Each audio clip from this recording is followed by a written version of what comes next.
Nous sommes ici à nouveau pour étudier un autre sujet fascinant de l'ancien culte israélite.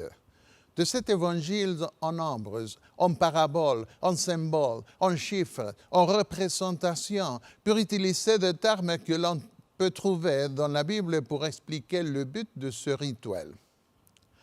Maintenant, permettez-moi de partager avec vous un peu plus de mon histoire. Comment je suis devenu un spécialiste de l'évangile du sanctuaire. Je vous avais dit que Dieu nous avait guidés, ma femme et moi, pour aller à l'université de Strasbourg pour obtenir un diplôme de doctorat. Après avoir été admise au programme de doctorat, j'ai pensé que nous pourrions joindre les deux bouts de l'année scolaire avec les économies que nous avions réunies avant notre départ de l'Argentine. Mais nous avons eu un problème énorme. Après 10 ans de mariage, ma femme fut enceinte. Elle a passé 25 jours à l'hôpital pour éviter de donner naissance prématurément. Ma femme dut rester hospitalisée une semaine de plus après qu'elle eut délivré notre fille. Bref, nous n'avions pas d'argent pour payer les frais de la mise au monde. Les assurances élevées que nous payions ne voulaient pas couvrir les 80% de l'hospitalisation parce que ma femme n'avait pas été assurée à temps. Mais après avoir expliqué qu'elle ne pouvait pas être assurée plus tôt parce qu'elle n'était pas en France, ils ont accepté de payer le montant important qui nous troublait. De toute façon, les 20% restants étaient également trop. On m'a dirigé vers différents bureaux de l'hôpital pour résoudre ce problème. Enfin, une dame m'a demandé d'attendre pendant qu'elle appellerait différents départements de l'hôpital. Après 20 minutes, elle m'a regardé et a souri.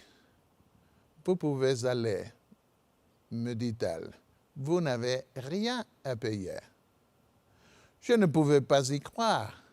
Nous avions maintenant une fille sans rien payer, à l'exception de l'assurance que nous arrêtâmes de payer à partir de ce moment parce que c'était trop pour nous.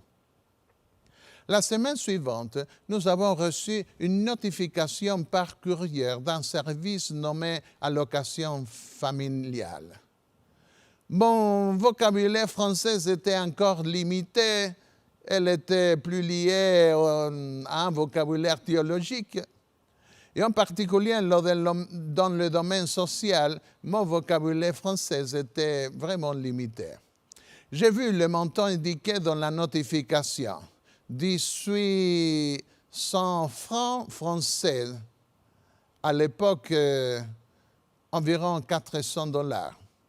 Et j'ai pensé que je devais les payer.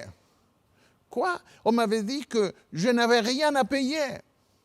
Je suis allé à la banque comme cela a été requis dans la notification et j'ai essayé d'expliquer que je ne devais plus rien. Le caissier a pris ma notification et m'a donné 1800 francs. Quoi? Est-ce pour moi? Et bien sûr, vous êtes payé pour votre fille. Je suis rentré chez moi en courant pour dire à mon épouse ce qui s'était passé. Un mois plus tard, j'ai encore reçu la même notification avec le même montant. Je me suis renseigné et on m'a dit que je recevrais 1800 francs par mois pour ma fille. Maintenant, je pensais pouvoir atteindre facilement la fin de la première année académique. Le sabbat suivant, j'ai dit à certains frères de l'Église ce qui s'était passé. L'un des jeunes amis m'a demandé si j'avais demandé l'allocation logement. Est-ce que je peux demander cela aussi? Et je demandais. Oui, allez-y. Après l'application, le greffier m'a demandé pourquoi je n'avais pas demandé plus tôt. Parce que je ne savais pas qu'en tant qu'étranger, je pouvais faire la demande, a été ma réponse. C'est bon, m'a dit-il, nous allons étudier votre cas.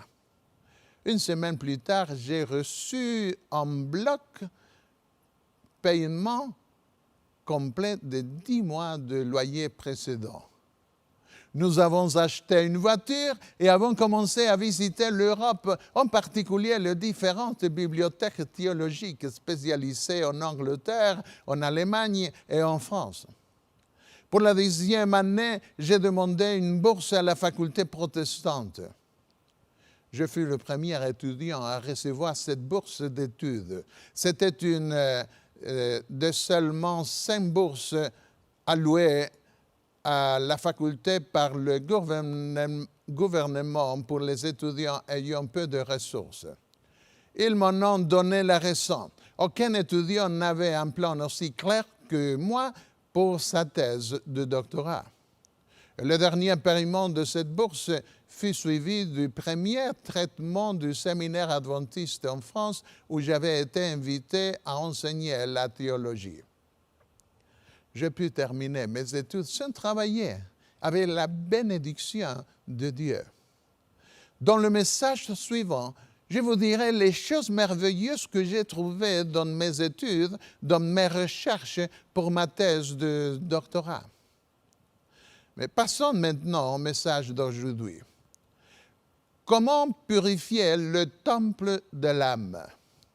Lorsque dans l'ancien Israël, quelqu'un avait touché un animal mort, il était souillé. Nous pouvons qualifier cette souillure de légère parce qu'elle ne durait que jusqu'au soir. Dans Lévitique 11, nous lisons certaines de ces lois qui déclaraient que si une personne touchait un cadavre d'un animal, elle était souillée. Nous lisons, « Vous les regarderez comme impurs parmi tous les reptiles. Quiconque les touchera mort sera impur jusqu'au soir. S'il meurt, un des animaux qui vous servent de nourriture, celui qui touchera son corps mort sera impur jusqu'au soir. » Je vais vous demander de prêter attention à ces lois étranges qui aujourd'hui sont obsolètes. Parce que dans ces lois, nous trouvons les principes essentiels de l'Évangile. À travers ces lois se révèle le paradoxe de la bonne nouvelle. Nous allons passer environ 10 ou 15 minutes à étudier ces principes et ensuite nous allons essayer de trouver leur valeur spirituelle pour aujourd'hui. La loi exigeait ceci. Celui qui mangera de son corps mort lavera ses vêtements et sera impur jusqu'au soir. Et celui qui portera son corps mort lavera ses vêtements et sera impur jusqu'au soir. C'est la raison pour laquelle nous qualifions cette contamination de légère. Elle durait jusqu'au soir. Qu'est-ce que Dieu exigeait pour en être purifié? Seulement de se baigner. Celui qui touchera ces choses sera impur jusqu'au soir.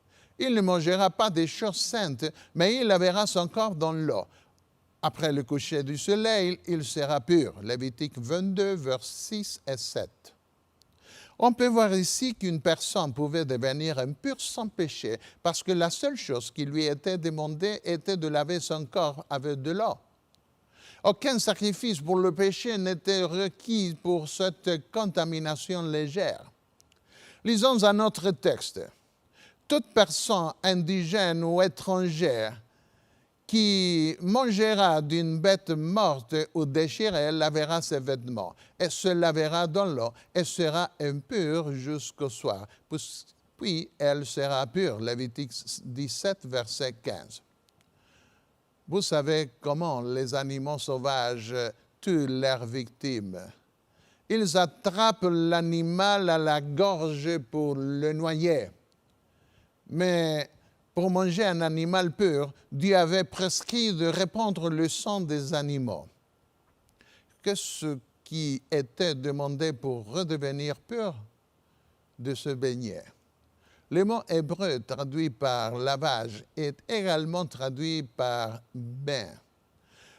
Lorsqu'il s'agit des mains et des pieds, nous traduisons par le mot laver.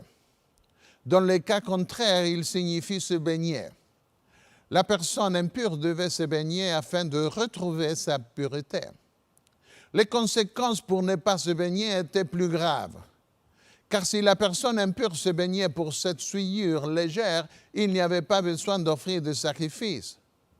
Mais si elle ne se baignait pas, elle commettait un péché. Lisons Lévitique 17, verset 16. Si elle ne lave pas ses vêtements et ne lave pas son corps, elle portera la peine de sa faute. Maintenant, qu'est-ce que la personne impure devait faire si elle ne se baignait pas et portait par conséquent son péché? Se baigner n'était plus suffisant.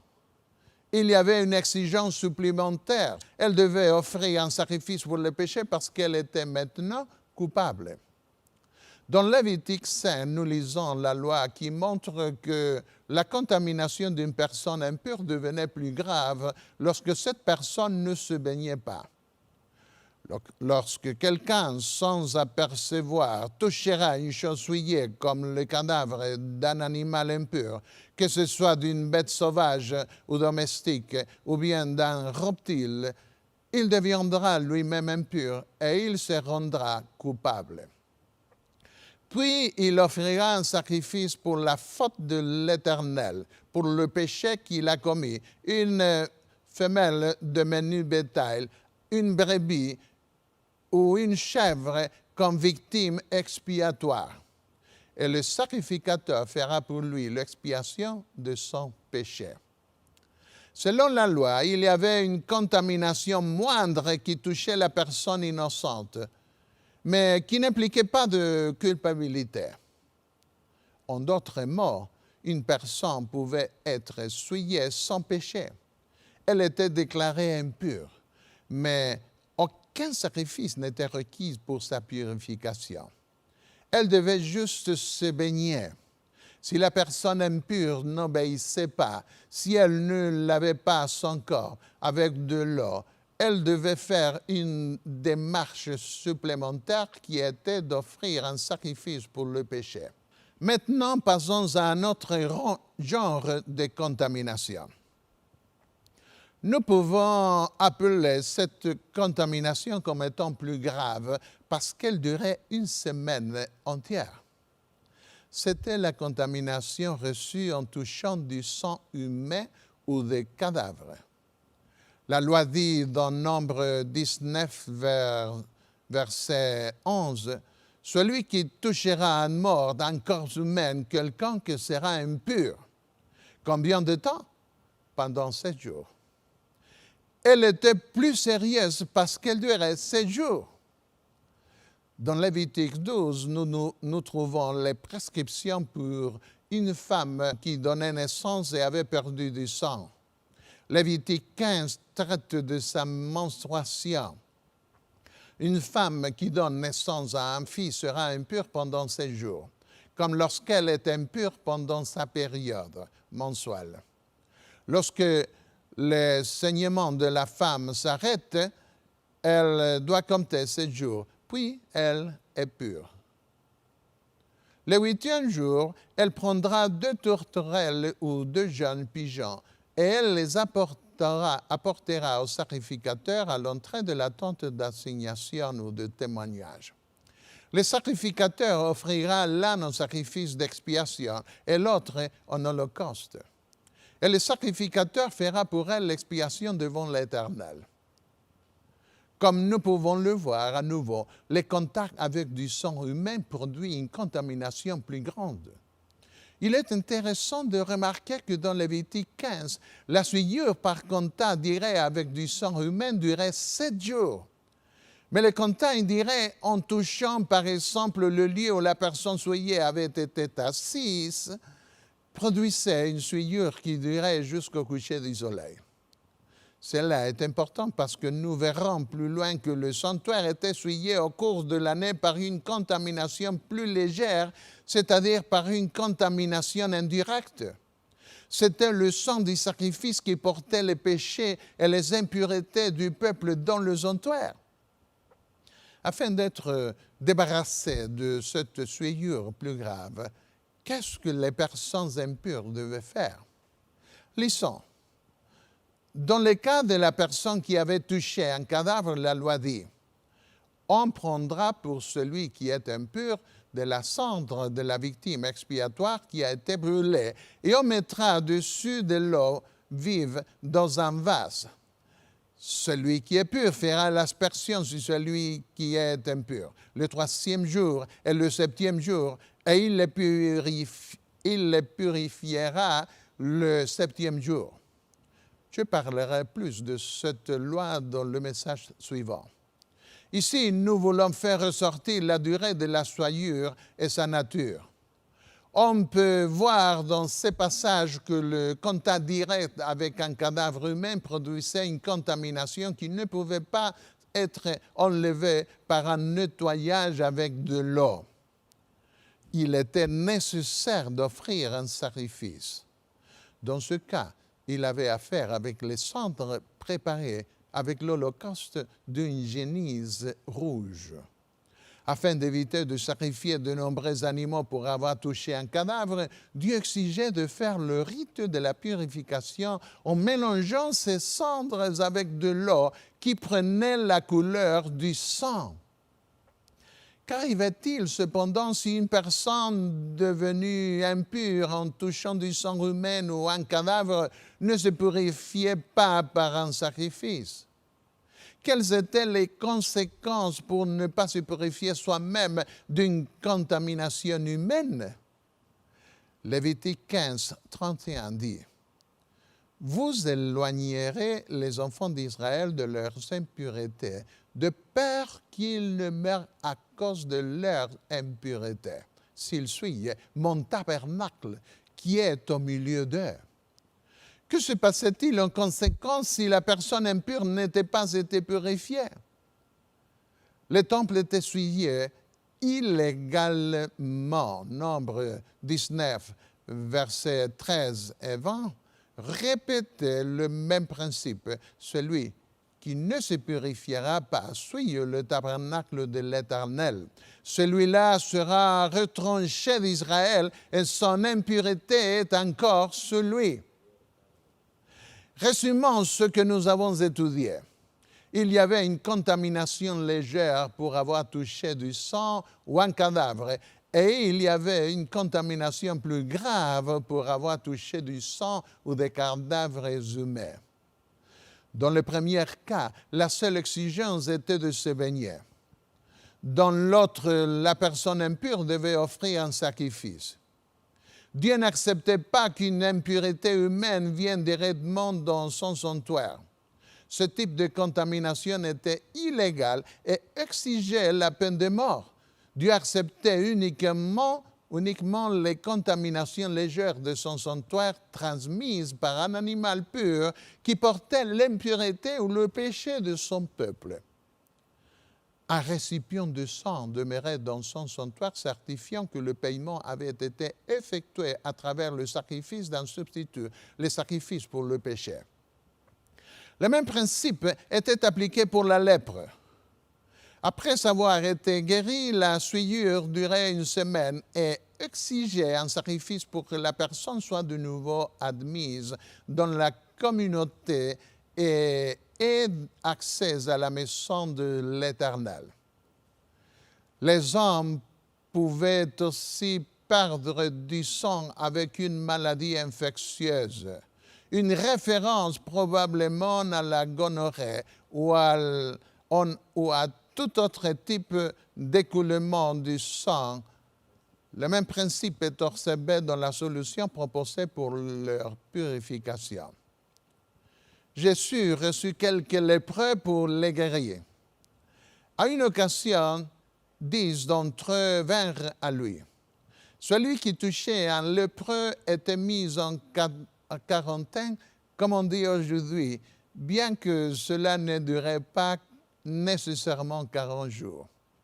Un lépreux lui demanda, « Seigneur, si tu veux, tu peux me rendre pur. » Jésus répondit, « Je le veux, sois pur. » Il était la source de la purification. Il était le véritable agneau de Dieu qui serait sacrifié. Puis il toucha le lépreux et le lépreux fut guéri. Mais il exigea que le lépreux aille immédiatement vers le sacrificateur pour que le sacrificateur puisse admettre inconsciemment la guérison du lépreux. Si les nouvelles arrivaient au prêtre avant que celui-ci admette la guérison du lépreux, le prêtre pouvait exiger de mettre Jésus en quarantaine et de crier « impur, impur », de sorte que les gens n'oseraient pas s'approcher de lui. Permettez-moi de vous dire qu'il n'est pas facile de trouver les raisons de ces lois. Nous vivons à une époque où il existe d'autres systèmes hygiéniques pour éviter toute contamination. Pourtant, le docteur Semmelweis remarqua en Autriche que plusieurs femmes tombaient malades après avoir été examinées par des médecins qui venaient de soigner des patients dans d'autres salles d'hôpital. Il a remarqué que ces médecins ne lavaient pas leurs mains entre les traitements des patients. Il demanda au médecin de se laver les mains entre chaque patient et immédiatement le nombre de femmes qui tombaient malades a diminué. Dans les années 1940, on ne connaissait presque rien au sujet des microbes parce qu'ils étaient trop petits pour être vus. Quelques années plus tard, les microbes ont été découverts et les gens ont commencé à se rendre compte que les germes pouvaient être transportés et transmis. Des milliers d'années avant le docteur Semmelweis, la Bible avait déjà averti les gens de se laver les mains après avoir touché des cadavres. Aujourd'hui, la pratique de la stérilisation dans les hôpitaux est encore plus rigoureuse.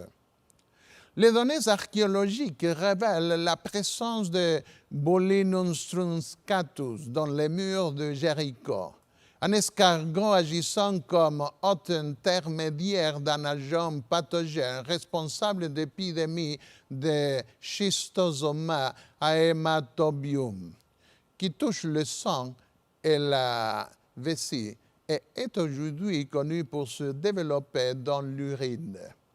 Cette preuve peut nous aider à mieux apprécier certaines lois divines de l'Ancien Testament. Grâce à la science moderne, nous commençons tout juste à comprendre les terribles maux dont souffraient les populations du monde antique.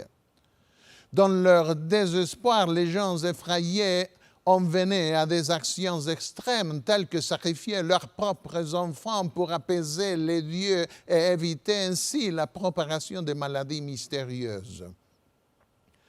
Combien la situation était différente en Israël. Dieu donna à son peuple la médecine préventive pour leur éviter d'être susceptibles aux maladies horribles affectant leurs voisins. Toutefois, ces lois ne peuvent pas s'expliquer uniquement du point de vue de l'hygiène. Et l'image n'est pas complète si on les présente comme antidote à certains rites sexuels païens qui, comme le culte des morts, étaient totalement exclus du temple d'Israël. Comme nous allons le découvrir dans la leçon suivante, il existe dans ces lois certains enseignements théologiques que Dieu voulait impressionner sur l'esprit des gens, les imbriquant dans leur vie quotidienne de façon qu'ils ne soient pas faciles à oublier. Revenons à la loi rituelle. Je vous ai dit que nous allions passer un peu de temps pour examiner cette loi. Au jour des expiations, quand le temple était purifié, le sang du sacrifice, nous trouvons une exigence inhabituelle. Après avoir été dans le lieu très saint pour purifier le temple, le souverain sacrificateur devait à nouveau se baigner. La loi dit: il lavera son corps avec de l'eau dans un lieu saint de la cour. C'est témoignage supplémentaire qu'à ce moment final, le peuple, le sacerdoce, le sanctuaire étaient totalement purs. Beaucoup de gens ne peuvent pas comprendre ce paradoxe. Ils ne comprennent pas pourquoi il fallait se baigner après avoir été dans le lieu très saint, dans la présence même de Dieu. L'un des commentateurs que j'ai lu disait que le souverain sacrificateur avait été contaminé par la sainteté du lieu très saint. C'est absurde. Aucun rituel n'était indiqué pour purifier une personne de la sainteté. La réponse n'est pas compliquée. Puisque le souverain sacrificateur avait été purifié avant la purification du temple, maintenant, à la fin du rituel du sang, il avait une souillure légère qui l'obligeait à se baigner. Tout au long de l'année, les prêtres portaient les péchés du peuple lorsqu'ils mangeaient le sacrifice pour le péché. C'est pourquoi ils ne se baignaient pas après le rituel. Le jour des expiations, le souverain sacrificateur devait se baigner après la purification du temple, parce qu'il ne devait pas porter les péchés qui étaient maintenant enlevés du sanctuaire. En fait, c'était le seul moment du cycle rituel où personne n'avait apporté les péchés de quelqu'un. Et c'est la raison pour laquelle les prêtres officiants devaient se baigner après le rituel. Nous reviendrons sur cette question dans un autre message. Le même bain était exigé de l'homme qui conduisait le bouc pour Azazel avec tous les péchés qui avaient été enlevés du sanctuaire. Lévitique 16, 26 déclare « Et celui qui aura conduit le bouc pour Azazel lavera ses vêtements et lavera son corps dans l'eau. Après cela, il rentrera au camp. » Il y avait encore une autre personne qui devait se baigner après la purification du sanctuaire. C'était celui qui avait dû emporter les cadavres des sacrifices hors du camp. Voici quelle était la prescription. On emportera hors du camp le taureau expiatoire et le bouc expiatoire dont on apportait le sang dans le sanctuaire pour faire l'expiation. Et l'on brûlera au feu leur peau, leur chair et leurs excréments. Celui qui les brûlera lavera ses vêtements et lavera son corps dans l'eau. Après cela, il rentrera dans le camp. De cette façon, après le rituel de purification du jour des expiations, personne ne portait plus le péché de quelqu'un. Aucun sacrifice supplémentaire n'était nécessaire pour celui qui s'occupait du sacrifice. Il devait uniquement se baigner. Ce qui touchait le sacrifice pour le péché était légèrement souillé, comme ce qui touchait un animal impur. Qu'arrivait-il au sanctuaire pendant l'année? Il recevait le sang des sacrifices pour le péché et recevait dans une souillure légère. C'était une contamination légale car Dieu l'exigeait pour qu'il libère le peuple de ses péchés. Mais ce poids de péché était déposé dans le temple jusqu'au jour des expiations, quand le temple était purifié. Dieu n'acceptait pas d'impureté humaine dans son temple qui soit apportée directement par les pécheurs. Pour qu'ils évitent de mourir, il leur imposait d'apporter toute impureté humaine réduite à la souillure légère d'un animal qui portait les péchés du peuple. De cette façon indirecte, la souillure humaine atteignait le sanctuaire, nécessitant aussi sa purification à la fin de l'année. Nous traiterons plus spécifiquement de cette question dans le message suivant. À la fin de l'année, au jour des expiations, le sanctuaire était purifié de toute l'accumulation des péchés, le sang, qui avait été déposé. Le résultat de cette journée était la sentence divine. Vous serez purifiés en ce jour de tous vos péchés. Lévitique 16, verset 30. Parlons maintenant de la valeur spirituelle de ces lois qui traitent les différents types de souillures et des différentes façons de les purifier. Quelle application spirituelle Jésus et les apôtres font-ils de la première contamination, la contamination légère? Écrivant aux Éphésiens au chapitre 4, verset 26, l'apôtre Paul dit « Soyez en colère et ne péchez pas. Ne laissez pas le soleil se coucher sur votre colère. » Est-ce mal de se mettre en colère?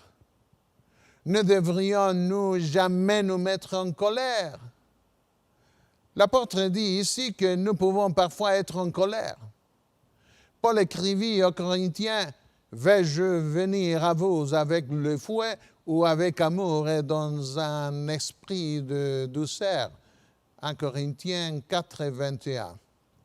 Plus tard, il se mit en colère contre le souverain sacrificateur qui le fit frapper. Dieu te frappera, muraille blanchie, s'écria-t-il. Vous siégez là pour me juger selon la loi, et pourtant vous violez vous-même la loi en commandant que je sois frappé. Acte 23, verset 3. Jésus, cependant, n'a pas exhibé de vive réaction du cœur humain comme Paul lorsqu'il fut personnellement blessé. À son procès, lorsque l'un des fonctionnaires à côté de lui le frappa au visage, Jésus ne l'a pas raillé comme Paul l'a fait pour le grand prêtre. Jésus dit, « Si j'ai mal parlé, fais voir ce que j'ai dit de mal.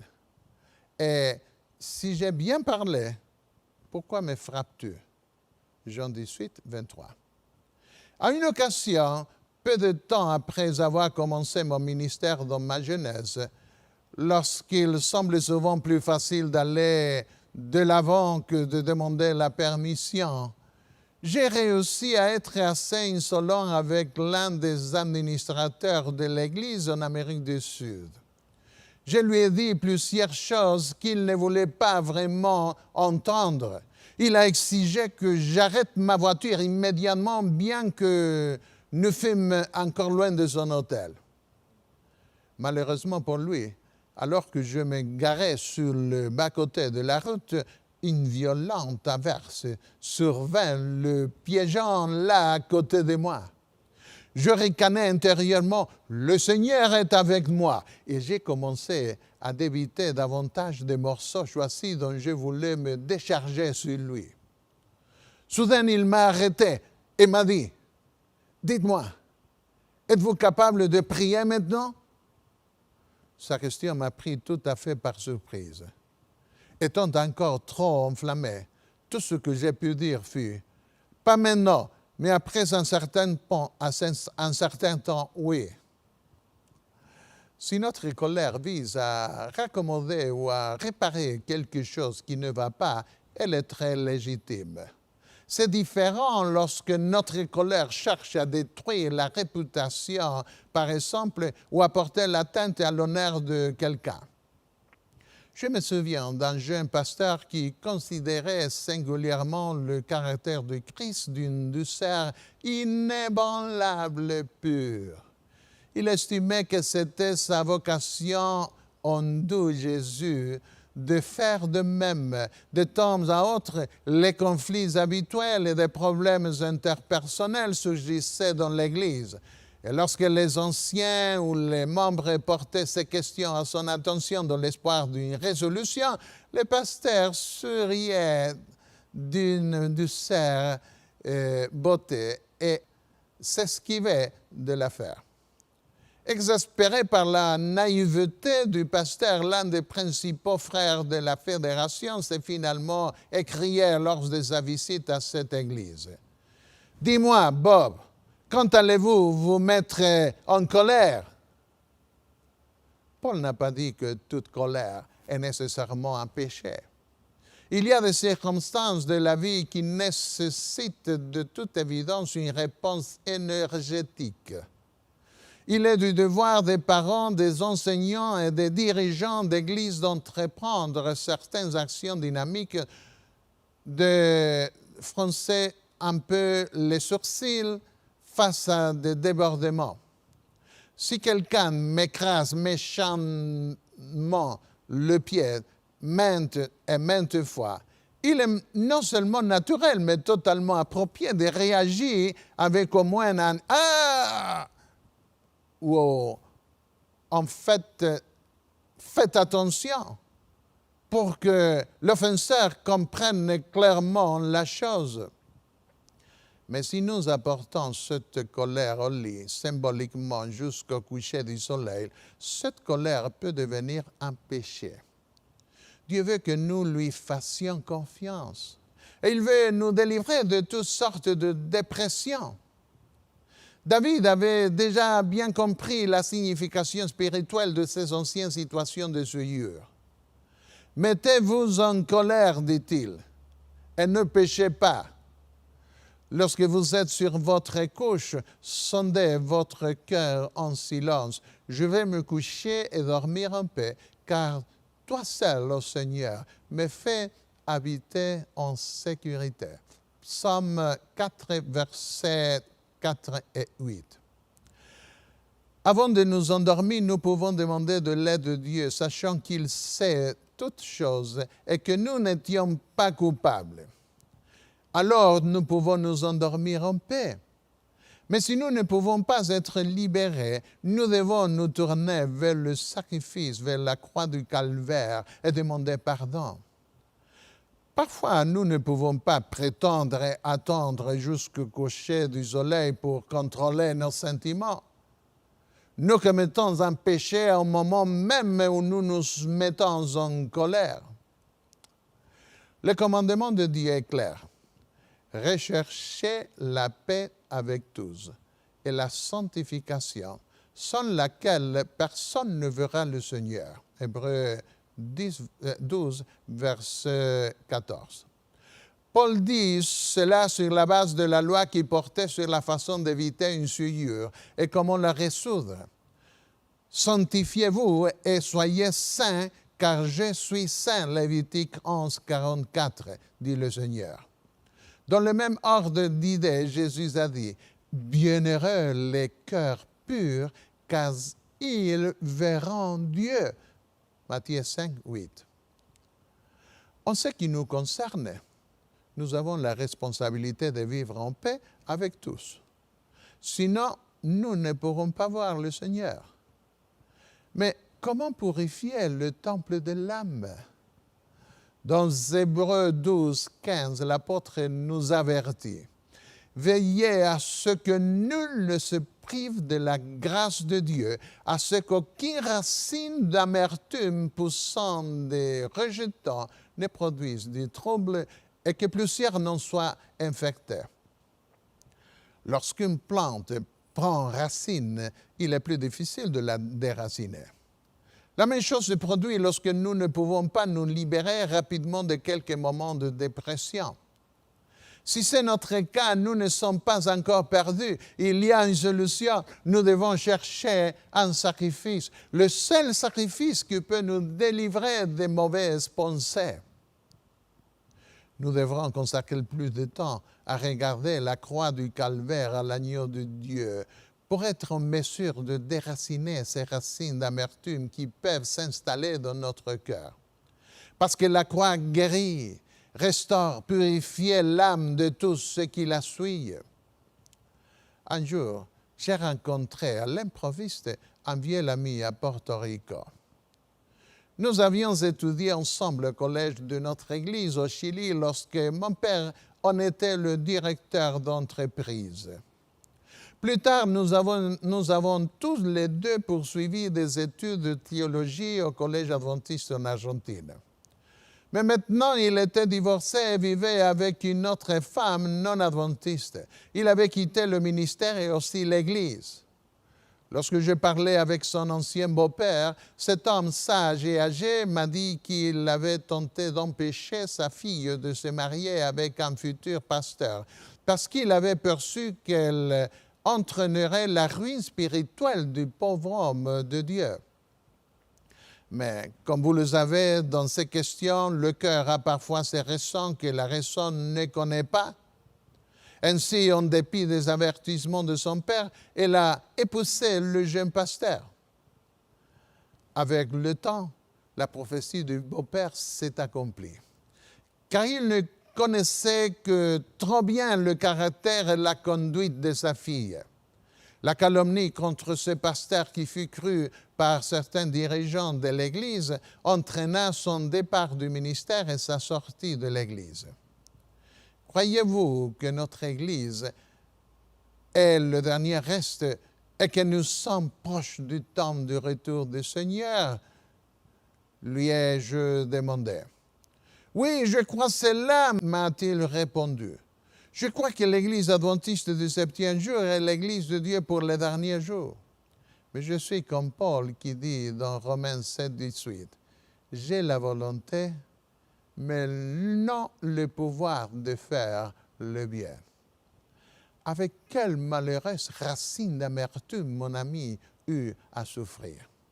Il voulait faire le bien, mais il ne le pouvait pas. Cher ami et chers amis, si vous voulez vaincre, si vous voulez être admis dans le royaume de Dieu, vous devez déraciner ces racines d'amertume qui nuisent à votre âme.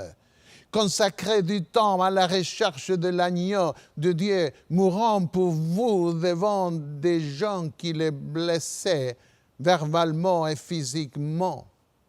Dans la croix du calvaire, vos pensées pécheresses meurent. Là, nos mauvais sentiments meurent.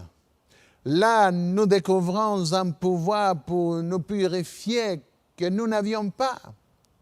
Parce que tous ceux qui ont cette espérance en lui, dit l'apôtre Jean, se purifient comme lui-même est pur. 1 Jean 3, verset 3. Et cela est possible par le sang du sacrifice du Fils de Dieu. Il peut remplir votre cœur d'un amour né de Dieu. Ne vous inquiétez de rien, écrit Paul aux Philippiens, mais en toutes choses, par la prière et par la supplication avec action de grâce, présentez vos demandes à Dieu. Et la paix de Dieu, qui surpasse toute intelligence, gardera vos cœurs et vos pensées en Jésus-Christ. Philippiens 4, versets 6 au 8. Il n'y a rien d'aussi merveilleux que la paix de l'âme, la paix que Dieu seul peut donner quand nous voyons le sacrifice de son Fils en notre faveur. Lorsque, qu'en vertu de notre confession, nous recevons le pardon des péchés. Lorsque l'Esprit de Dieu nous est donné pour vaincre nos mauvaises pensées. Puis, nous sommes à nouveau libres et nous pouvons vivre dans la paix. Ce que nous avons dit au sujet de la contamination spirituelle peut être appliqué à de nombreuses actions pécheresses, pas seulement à la colère qui aboutit à la haine et au meurtre dans le pire des cas. Quelles sont certaines de ces souillures spécifiquement mentionnées par Jésus? Il faisait aussi référence à ces lois de l'Ancien Testament. Il tenait compte à la fois des contaminations légères et des contaminations plus graves. Parlons de ce qui vient de notre cœur quand ces mauvaises pensées y ont pris racine. Il dit, « Car c'est du cœur que viennent les mauvaises pensées. Les meurtres, les adultères, les impudicités, les vols, les faux témoignages, les calomnies. C'est ce qui rend un homme impur. » Matthieu 15, 19 et 20. J'ai entendu un pasteur dire à un groupe religieux qui s'occupe des problèmes de provocation sensuelle que peut-être qu'il est impossible d'éviter de remarquer une femme qui est habillée de façon très provocante, exposant trop de peau et de formes. Mais les amis, c'est vraiment le devoir du chrétien de détourner le regard, de ne pas regarder une 10e fois d'une façon persistante qui entraîne des désirs impurs. C'est ce qu'on coupe d'œil qui contamine le cœur et permet aux convoitises charnelles de prendre racine dans le cœur. C'est pourquoi Jésus nous a avertis du danger qui entre par nos yeux et de l'importance à préserver les avenues de l'âme. Gardez à l'esprit qu'il n'est pas nécessaire de consommer physiquement l'acte sexuel pour commettre un adultère. Le péché est déjà commis quand il prend racine dans notre cœur et occupe un espace dans nos sentiments. Dans les paroles de Jésus trouvées dans Matthieu 5, 28, quiconque regarde une femme pour la convoiter a déjà commis un adultère avec elle dans son cœur.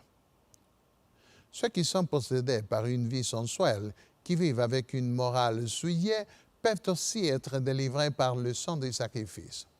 Ils peuvent aussi vaincre par la croix du calvaire. Je crois que nous vivons à la fin du monde. Il y aura une corruption mondiale.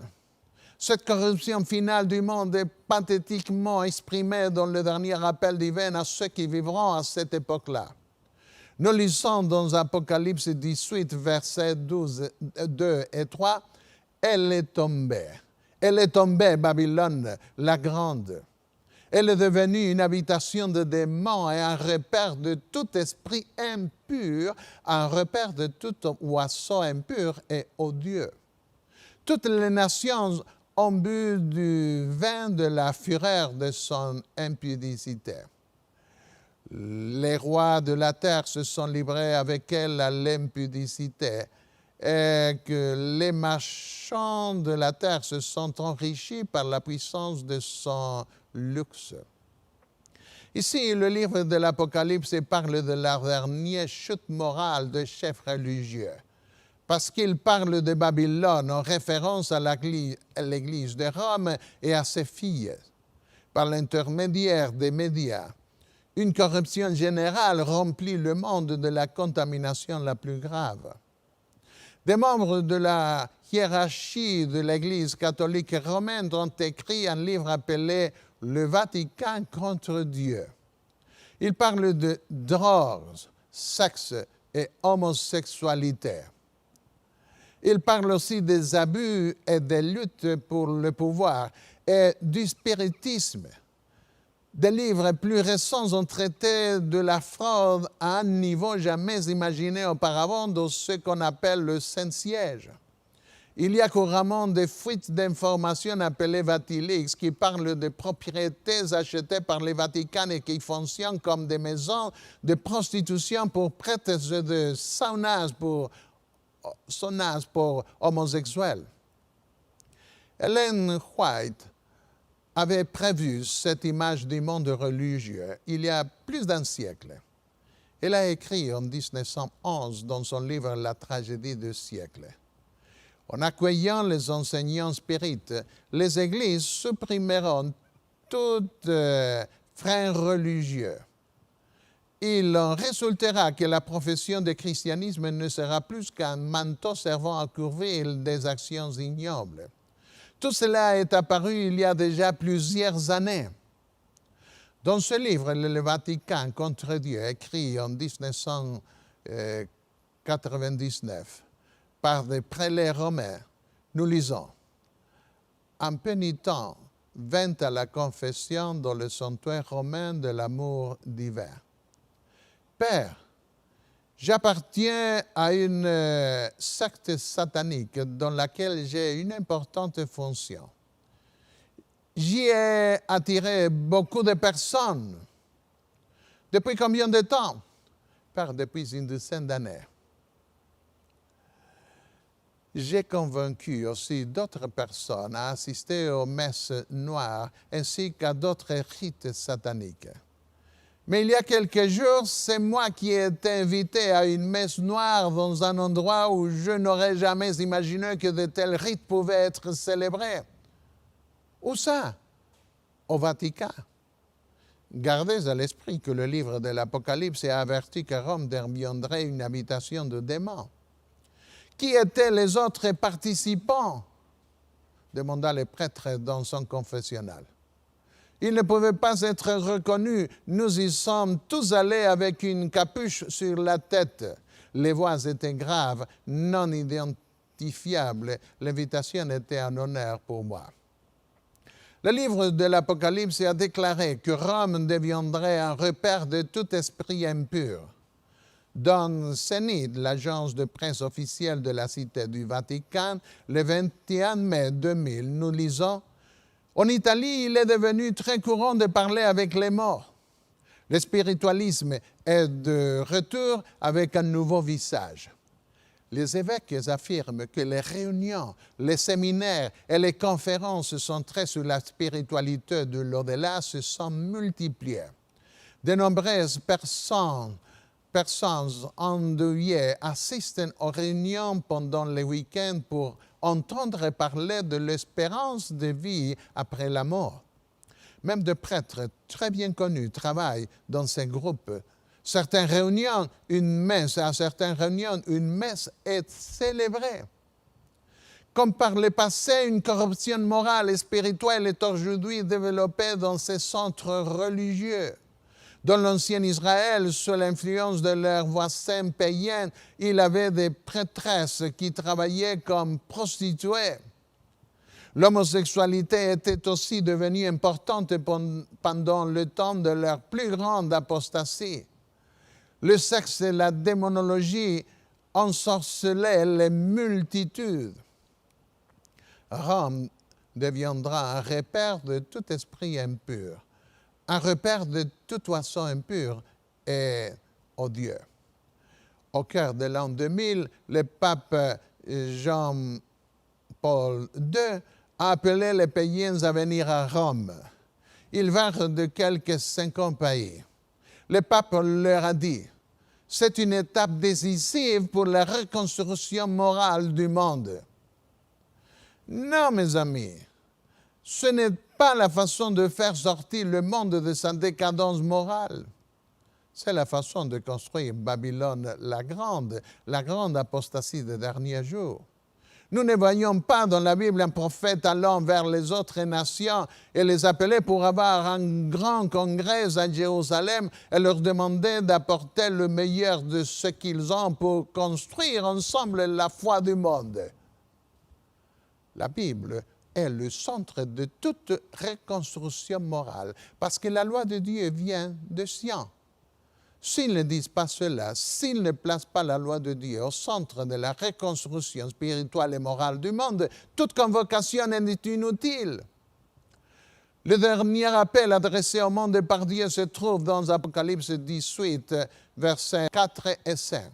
« Sortez du milieu d'elle, mon peuple, afin que vous ne participez point à ses péchés, et que vous n'ayez point de part à ses fléaux. Car ces péchés se sont accumulés jusqu'au ciel, et Dieu s'est souvenu de ses iniquités. » C'est un appel à quitter un monde qui suit illégalement à la fin du temps le temple de Dieu dans le ciel. C'est un appel à quitter les multitudes qui profanent le nom de Dieu qui demeure dans son sanctuaire céleste. Ce n'est pas une référence à une contamination juridique qui ne pouvait être effectuée que par le sang de l'agneau de Dieu pour être libéré du poids du péché. Que signifie Hébreux 9, 13 et 14 qui dit « Si le sang de taureaux et de boucs qui sont répandus sur ceux qui sont souillés sanctifie et procure la pureté de la chair, combien plus le sang de Christ qui, par un esprit éternel, s'est offert lui-même sans tâche à Dieu, purifiera-t-il votre conscience des œuvres mortes afin que vous serviez le Dieu vivant? » Il y a plusieurs années, Dieu donnait des séminaires d'évangélisation en République dominicaine. J'ai commencé à présenter l'évangile du sanctuaire et pendant la 12e semaine, j'ai donné un séminaire sur les questions apocalyptiques. Un bon nombre de personnes a été baptisées à la fin. Quand je suis arrivé à l'église, le dernier samedi, une jeune femme a commencé à sauter comme une petite fille. « Mon père sera baptisé », criait-elle. Son père avait quitté l'église pendant près de 20 ans. Plein d'amertume. Elle lui avait demandé de venir aux réunions, mais il n'avait pas consenti.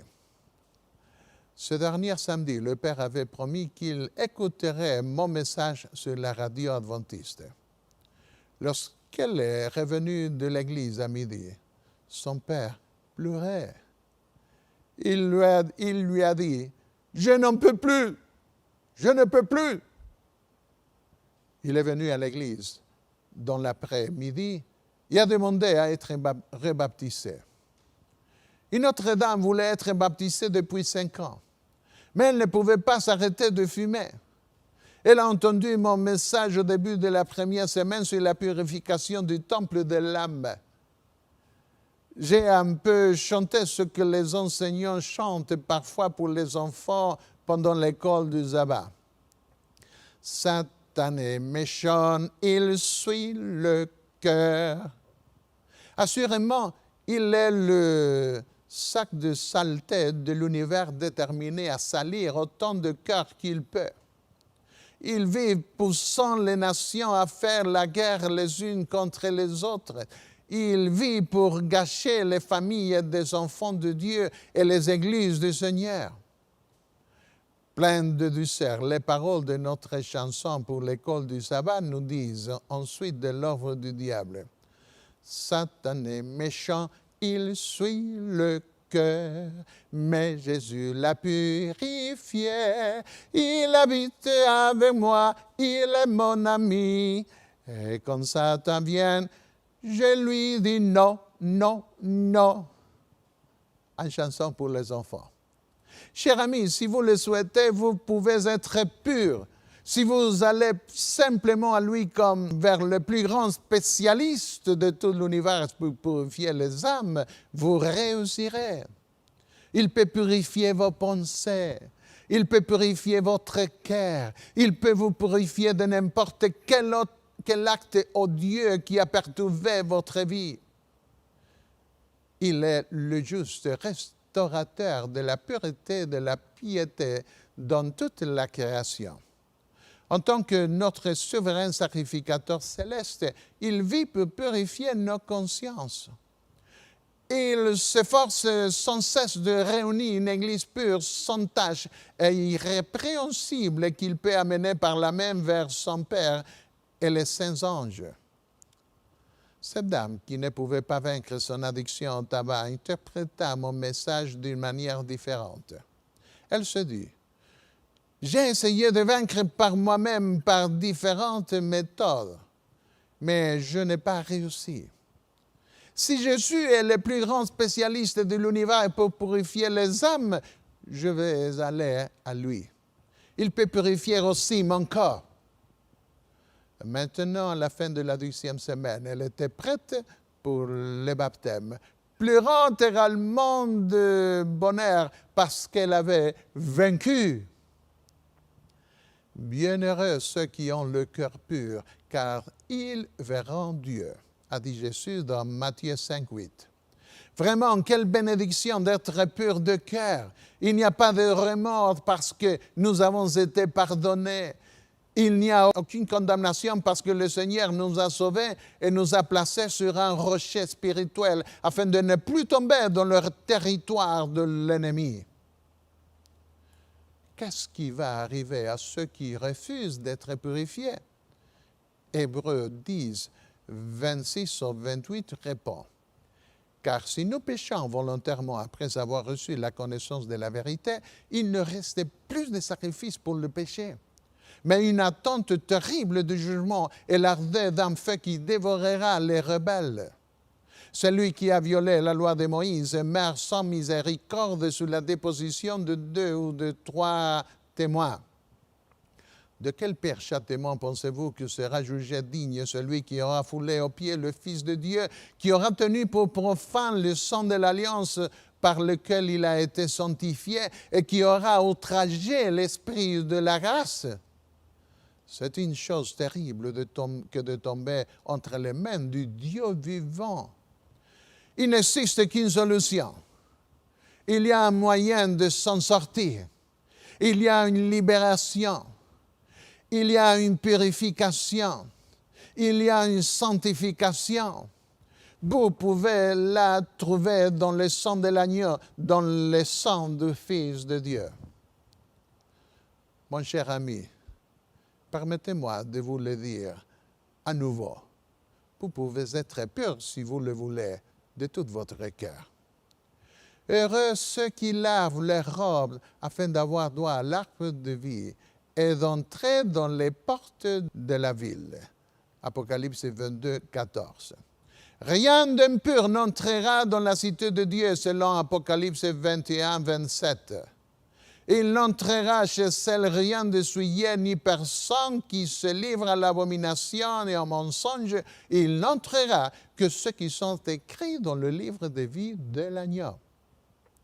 Une fois de plus, je tiens à vous inviter à purifier votre âme, le temple de votre âme, là où vous êtes. Cela est possible par le sang du Fils de Dieu. Il a donné sa vie pour que vous soyez purifiés, pour que vous receviez l'héritage éternel. Voulez-vous venir avec moi pour vous purifier tout en vivant dans un monde chargé de péchés et de souillures, pour être capable de contempler Jésus, notre Sauveur, lorsqu'il viendra dans la gloire de son Père pour vous et pour moi? Je vous invite à venir pour prier ensemble, pour demander à Dieu cette purification de l'âme dont nous avons besoin. Notre Père céleste, nous te remercions parce que nous pouvons venir à toi pour être purifiés. Nous pouvons regarder la croix du calvaire pour être sauvés de nos mauvaises pensées, de toute souillure. Nous voulons être purs comme Jésus est pur. Et nous voulons devenir des vrais enfants de Dieu. Purifie notre âme dans le sang du Seigneur. Nous te demandons tout ceci au nom de Jésus. Amen. Amen.